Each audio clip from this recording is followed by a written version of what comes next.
गुरु करना है हम कि गुरु करना है मतलब नहीं, मैं अभी तक गुरु ये किया नहीं है। हम क्या गुरु नहीं किया, हमें समझा नहीं, मैं क्या गुरु करेगा ये। गुरु करेंगे मैंने गुरु बनाएंगे। गुरु बनाएंगे, गुरु कोई मुर्गा है कि बनाओगे कि स्कूल में खड़ा मुर्गा बना दिया बच्चे को गुरु बनाएंगे? क्या गुरु बनाओगे? गुरु माने ज्ञान, गुरु माने गंभीरता, वजन, जो अंधकार से प्रकाश की ओर ले जाएंगे। और कबीर कहते हैं शीश दिए जो सदगुरु मिले तो भी सस्ता जान। सिर दिए बिना वो नहीं मिलते। अगर अठन्नी चवन्नी और गिफ्ट से और रुपए से और धोती और कपड़े से और यहाँ के मिठाई, भारतीय और ब्रजवासी के मिठाई से गुरु मिलने लगते तब तो बड़ी मामला ही खराब हो जाता महाराज। यह तन विष की बेलरी और गुरु अमृत की खान। शीश दिए जो सदगुरु मिले तो भी सस्ता जान। वस्तुओं से अगर गुरु मिलते तो सभी खरीद लेते। तुम्हारी हेकड़ी से अगर गुरु मिलते, तुम्हारे धन से अगर मिलते, तुम्हारे पद से मिलते तो सभी खरीद लेते। अब मुझे लगता है कि तुम लोगों का तो नंबर भी नहीं आता। अंबानी अडानी सबको खरीद के बैठे होते, तुम निगुरे रह जाते जिंदगी भर। A to Z गुरु को खरीद के बैठे होते अब तक वो, कि नहीं ये सब गुरु हमारे। हाँ जी, आपका कितना दाम है? हाँ चलो हमारे, ये सब हमारे गुरु हैं। गुरु से लाभ होता है ना, गुरु आशीर्वाद देते हैं तो लाभ होता है। ये छोड़ते, जिंदल मित्तल अंबानी अडानी छोड़ते। और कोई एलन मस्क को बता आता तो वो भी नहीं छोड़ता, बोला हम सब भारत वाला भी खरीद लेंगे गुरु को, एकों को नहीं छोड़ेंगे। पर तुम कैसे भोले भाले लोग हो, रुपए से गुरु खरीदने पहुंच जाते हो। अपने थोड़े से पद प्रतिष्ठा लेकर के गुरु खरीदने पहुंच जाते हो। थोड़ा सा कहीं नाम ओम तुम्हारा हुआ, 2 कौड़ी का, पता नहीं इस शरीर का क्या नाम है, उससे लेकर के गुरु खरीदने आ जाते हो। कहां मिलेंगे तुम्हें गुरु ऐसे? तो फिर वही मिलेंगे, दोनों जोड़ी लगेगी कमाल की। बाप नंबरी तो बेटा 10 नंबरी, जोड़ी लग जाएगी। फिर अभी लूटते रहो दोनों मिलके, नहीं मिल सकते।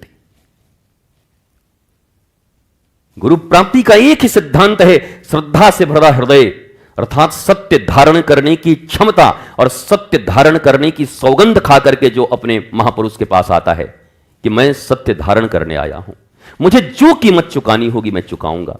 जो कीमत मतलब बोला स्वयं को भी बलिदान कर दूंगा मैं आत्मज्ञान के लिए। हे गुरुदेव मुझे स्वीकार करो, मैंने अपने आप को आपके ऊपर चढ़ाया। तुम क्या चढ़ाओगे? तुम आत्मवान हो नहीं, आत्मा को जानते नहीं।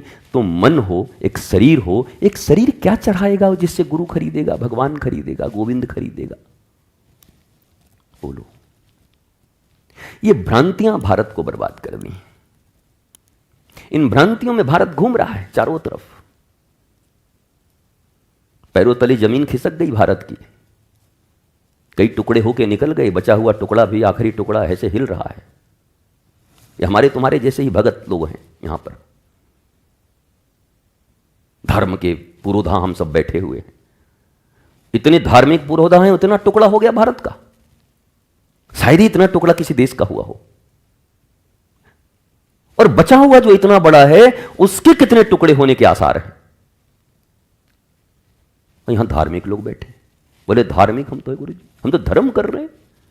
और सनातन तो ऐसा है गुरुजी की जो सदा से था, सदा है और सदा रहेगा। तुम्हारे बाप दादा नहीं रहे, सनातन रहेगा?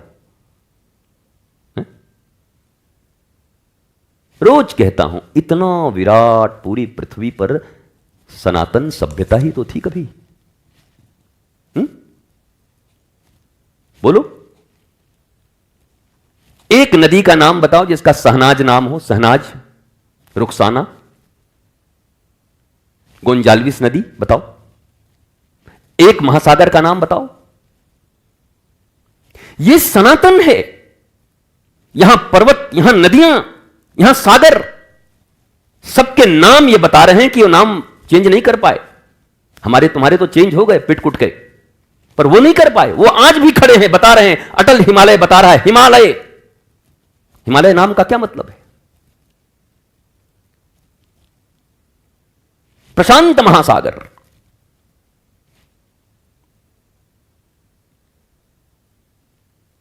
पर अगर उस दृष्टि से सोचो तो पूरी पृथ्वी पर कभी फैली हुई कोई सभ्यता और संस्कृति आज इतनी छोटी हो गई, और उसमें भी अब छोटी तो हो गई, अब तो मामला एकदम अब तब का है कि रहेगा कि नहीं रहेगा।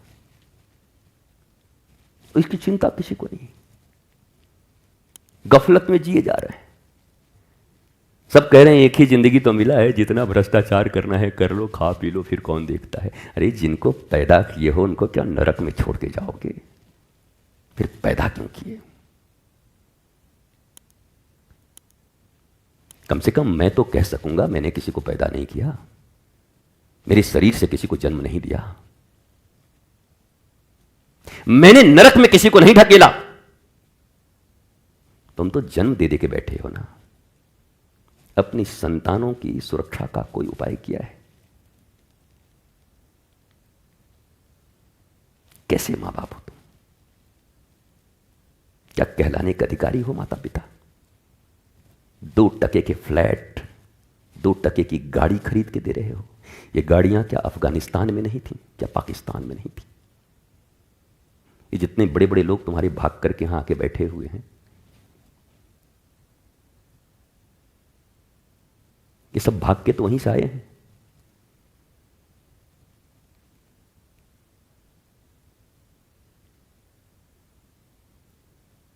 नंदराम टिक्कू कभी भारत अफगानिस्तान के राजा हुआ करते थे, प्रधानमंत्री ही बोलो उनको।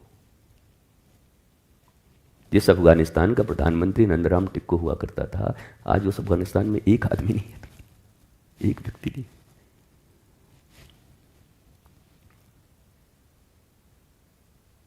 तो मुझे तो लगता है कभी कभी बच्चे क्यों पैदा किए तुमने?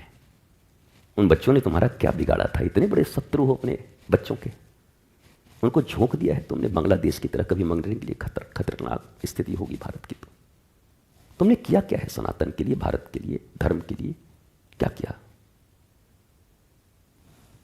क्या यह विचार करना तुम्हारा कर्तव्य नहीं है, धर्म नहीं है? महाराज जी, हम महीने में 2 बार तो वृंदावन हो ही लेते हैं, ऐसी कृपा बिहारी जी की हम पर बनी है। अच्छा, बड़ी बिहारी जी तुम पर कृपा कर रहे हैं। और वैसी कृपा बनी है महाराज जी की अब क्या कहें, किसी भी मंदिर में अपना ऐसा सेटिंग है कि आते के साथ सीधा दर्शन।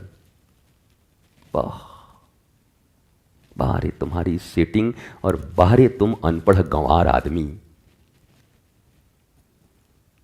जिन द्वारिकाधीश से बड़े बड़े लोग नहीं मिल पाते और सुदामा के लिए वो 7 देवड़ियां दौड़ करके स्वयं मिलने चले आते हैं, क्योंकि उन्होंने एक ही प्रतिज्ञा ले रखी है, अहम भक्त पराधीनो हिम स्वतंत्र इव द्विज साधु वीर ग्रस्त हृदयोर भक्तर भक्त जनप्रिय। मैं इस दुनिया में किसी का अधीन नहीं, बापों का बाप हूं, सबका बाप हूं, पर एक जगह मैं अधीन हूं। मेरी जो निश्चल भक्ति करता है, चाहे वो गृहस्थ हो, साधु हो, अरबपति हो या खाकपति हो, मैं उसके अधीन हो जाता हूं। यहां पैसे का मामला आता कहां है भगवान से प्रेम करने में? तुम कैसे पटाने जाते हो उनको पैसे से? किस मुंह से? दुनिया को पटाते बुआ और फूफा और इसके घर में प्रेजेंट देते देते, चाचा के यहां हम कोई साड़ी करें 45,000 की बनारसी साड़ी हमने उनकी दी, मामले में दे दी हमारे यहाँ, तो वो भी हमको भी देंगे। भिखारी आदमी दे रहा है, फिर पाने का आशा है। रिश्तेदारी में भी ये दे रहा है तो फिर आशा कर रहा है 45,000 का दिए है तो 55 का तो लौट के आवे।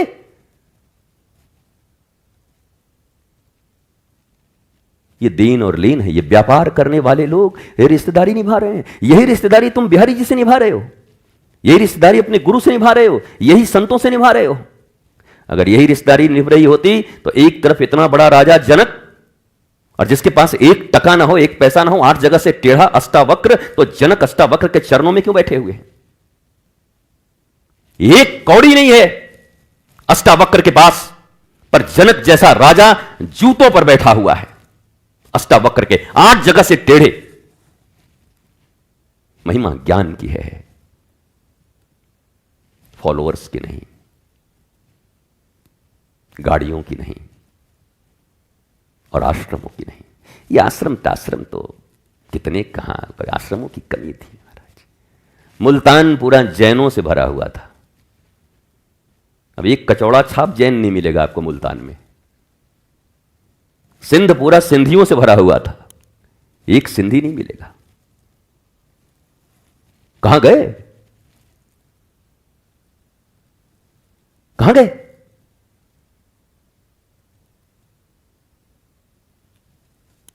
तो ये तो न रहेगी, ये आश्रम, ये बड़े बड़े हवेलियां, ये जो ठोक रहे हो, ये तो न रहेगा। जब सोमनाथ न रहने दिया, जब अयोध्या, मथुरा और काशी न रहने दी, तो तुम्हारे ये आश्रम भी नहीं टिकेंगे। कितना भी ठोक लो ले लेके, जुगाड़ कर करके, पट्टी चलवा चलवा के नीचे टीवी पर, तब तुम्हारे रहेंगे क्या? बना बनाया मिलेगा किसी और को, झंडे सिर्फ बदल जाएंगे, साइज थोड़े चेंज हो जाएंगे, चिन्ह चेंज हो जाएंगे बस। ये देश की रक्षा है, ये सनातन और धर्म की रक्षा है, ये तुम्हारी रक्षा है, तुम्हारे पुत्र और पुत्रियों की रक्षा है। ये इतने ही अनपढ़ हैं भारतीय, और इसी में कोई डॉक्टर है, कोई इंजीनियर है, कोई ये है, कोई वो पढ़ा है, कोई पीएचडी, कोई डीलीट। अरे गंवार, सीधी सीधा बात, गंवार। कै बात के पढ़े हो? सा विद्या या विमुक्त, ये विद्या की परिभाषा है। जो विद्या ग्रहण करता है वो मुक्त होता है। तुम तो मुक्त कहीं से दिखते नहीं, ना मन से मुक्त हो, ना तन से मुक्त हो, न तुम देश में अब मुक्त हो ठीक ठाक, न मोहल्ले में मुक्त हो। तुम मुक्त हो कहां? न आर्थिक मुक्ति है तुम्हारे पास, मरे जा रहे हो पैसे के लिए, न सामाजिक मुक्ति है तुम्हारे पास। कौन सी मुक्ति है तुम्हारे पास? कहां है विद्या तुम्हारे पास? ये क्या मैकोले के एजुकेशनल सिस्टम को तुम विद्या समझते हो? ये भारतीयों को ही सोचना होगा, ये बिहारी जी आने वालों को ही सोचना पड़ेगा। ये भीड़ बनकर के मत आओ, भीड़ भाड़ और भीड़, भीड़ भाड़ कहते हैं ना, बहुत भीड़ भाड़ थी। भाड़ कौन था? भीड़ तो हम जानते हैं, भाड़ कौन था उसमें? भीड़ के साथ भाड़ शब्द लगता है ना, भाड़ कौन है? वो हम ही लोग हैं, और कौन है? आदमी कहते हैं बड़ा भीड़ भाड़ है। भाड़ कौन है भैया? किसको भाड़ बोला? भीड़ में भेड़ ही खड़े होते हैं ज्यादातर, और भाड़ ही। तुम भेड़ों और भाड़ों की तरह घूम रहे हो, न तुम्हारी आंतरिक चेतना जागृत हुई, न तुम अपने इस शरीर, इंद्रिय, मन और बुद्धि से ऊपर उठ पाए, न तुम अपने आत्मा तक पहुंच पाए, और तुम कहते हो मैं भगवान का भक्त हूं, तुम कहते हो मैं भक्ति कर रहा हूं, तुम कह रहे हो मैं तीर्थ यात्राएं कर रहा हूं, तुम कह रहे हो मैं दर्शन करके आ रहा हूं। ये कैसा दर्शन है? ये कैसी तुम्हारी यात्राएं हैं? ये कैसे तुम्हारे पूजा हैं? कैसी तुम्हारी आराधनाएं हैं? कैसी तुम्हारी तपस्या है, जो तुम्हारे भीतर आत्मबोध पैदा नहीं कर पा रही है? तुम कौन हो यह तुम्हें पता नहीं। अब बताओ, मैं ऐसे बोलूं तो कौन बैठेगा मेरे पास? यही कारण है कि तुम इतने लोग बैठे हो। पर मैं आज धंधा करना शुरू करूं, जुगाड़ मेरे पास बहुत है, नाम तो मेरा पूरा है, बच्चे बच्चे जानते हैं। मैं आज धंधा शुरू कर दूं तो घुस नहीं पाओगे फिर यहां पर। पर क्या करोगे? ये धंधे से क्या करोगे? बचने वाले हो क्या इन धंधों से? तुम जो कर रहे हैं वो बच जाएंगे क्या? और वो भीड़ बच जाएगी क्या? You have to know,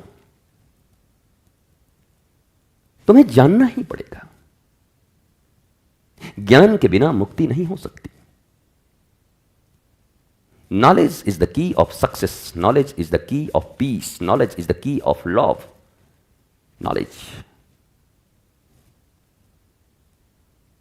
Knowledge is the key of eternal blissfulness. Knowledge. और गुरु शब्द ही है नॉलेज, ज्ञान। इसलिए गुरु की एक एक वाणी महिमावंत होती है। गुरु भाड़ नहीं होता, भाड़ों की तरह सिर्फ नाचने पैदा नहीं हुआ है। वो नाचना तो श्री कृष्ण भी नाचते हैं, नृत्य करना कोई बुरी बात नहीं है। मीरा भी नाचती है, कृष्ण भी नाचते हैं, राधा भी नाचती हैं, नृत्य करती हैं। मधुबन में राधिका नाची रे। पर नृत्य किसे कहते हैं? मैंने कहा ना, जब कोई ज्ञान से भरा हुआ, भक्ति से भरा हुआ और आत्म प्रसाद से भरा हुआ व्यक्ति साधारण चाल चलता है, तो साधारण चाल चलना ही उसके नृत्य है, वही नृत्य है उसका चलना। वो कोई साधारण बात बोल रहा है तो वही उसके गीत हैं। वो भाड़ों के गीत नहीं गाता वो बैठकर, इस सो कॉल्ड तुम्हारे सेलिब्रिटीज के गीत नहीं गाता। बीड़ी जलाई ले, जिगरमा बहुत आग है। आग तो इतना है कि फेफड़ा जल चुका है अब, ड्रग्स ले लेके और अल्कोहल ले लेके और फूक फूक के जल चुका है।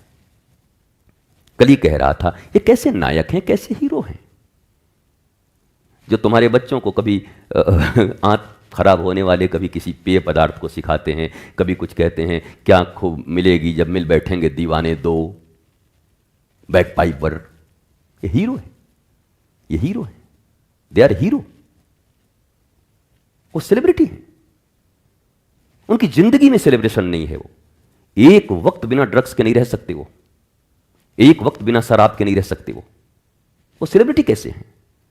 वो तो किसी नानक से कहा था पियोगे, नानक ने कहा क्या होता है, बोला 8 घंटे तक बनी रहेगी मामला, बोला फिर उतर जाएगा तो बोला फिर ले लेंगे, बोला फिर उतर जाएगा तो फिर ले लेंगे, बोला फिर उतर गया तो फिर ले लेंगे, बोला फिर कब तक, बोला हाँ फिर तो टेन्योर कम होता जाएगा, फिर एक बोतल में फिर 6 ही घंटा होगा, फिर कुछ दिन के बाद 3 घंटा हो, फिर 2 घंटा, फिर 2 बोतल लेना पड़ेगा, फिर 3 बोतल।